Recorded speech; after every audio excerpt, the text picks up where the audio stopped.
Catch-22 situation all over again. To survive in the world today, we need to continually engage in a process of development. But every act of developing something in one way or the other ends up destroying something else. Just a few days ago, age-old trees were cut down in Upper Shillong to usher in a 4-lane road.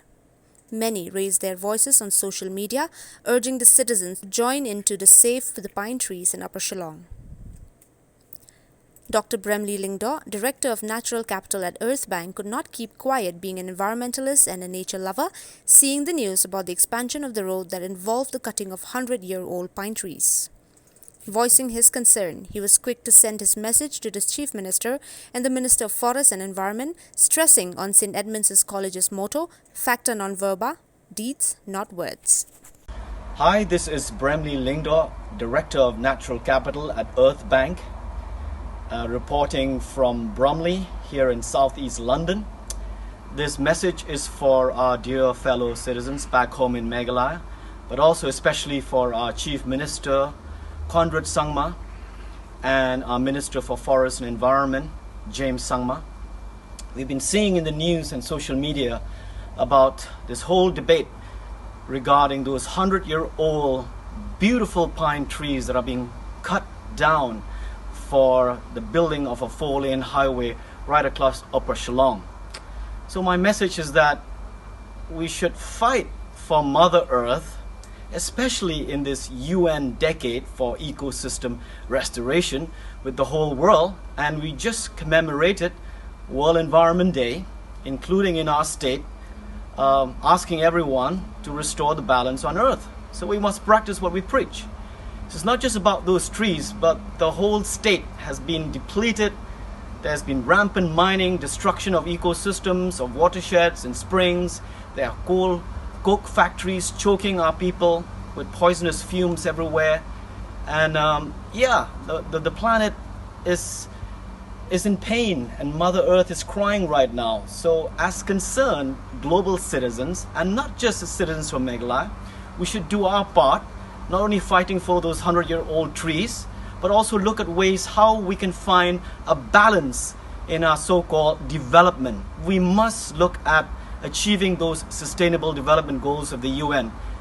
Not only in Meghalaya, not only in India, but for the whole world. We need to think as global citizens. So we had invited Conrad Sangma to our meeting in Co at the Co Palace in Switzerland 2 years ago to talk about land and security in the context of climate change. It's now even more relevant because we've got just 10 years left to prevent runaway climate change, or what we call irreversible climate change.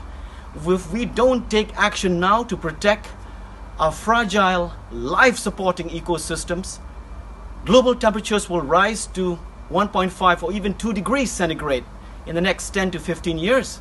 Our glaciers are already melting in the Himalayas, releasing crazy weird pathogens and viruses into our water stream and food streams. If those viruses reaches our human bodies through the transfer from birds and bats and bears, we will be in trouble. We're already battling COVID-19 right now. That's just one of the viruses, but there are many more to come if we keep disrespecting and keep destroying our ecosystems. 18 years ago, I was working as an environmental economist with the World Bank in Washington, D.C., looking at economic models to convince our ministers of finance in all the World Bank client countries that we need to balance poverty strategy and development strategies with environmental policies. Two of them. These two are linked, poverty and environment. You cannot go in two different ways. Environment and development need to come together in the context of sustainable development. We need to mainstream this agenda and how we design our policies at every level of government, from national to local to regional. So this is what we should do in Meghalaya. We should show the rest of the country that we could integrate natural capital accounting within the way we measure our GDP or our state GDP. Why not? Those forests, those watersheds, those sacred groves have a value. They are worth hundreds of millions of dollars, not just in money right now. They've been servicing us for generations, for centuries. What right do we have to cut down those trees that our ancestors have planted? for hundreds and thousands of years. So wake up, fellow citizens, take action now.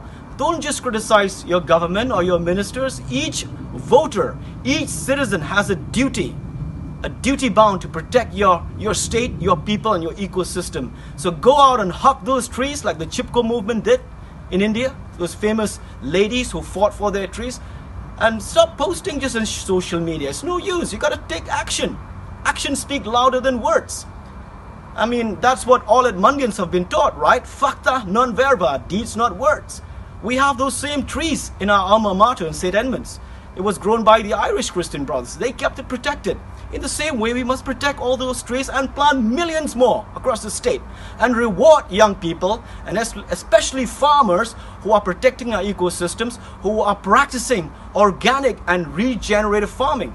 This is what we've been talking to Conrad when we met with our Earth Bank team in Switzerland 2 years ago. And Earth Bank right now, I'm proud to say, is protecting a huge forest in the Amazonian jungles of Peru on the border of Brazil. It's thousands and thousands of hectares. We are protecting that forest. We are rewarding those communities by giving them carbon credits.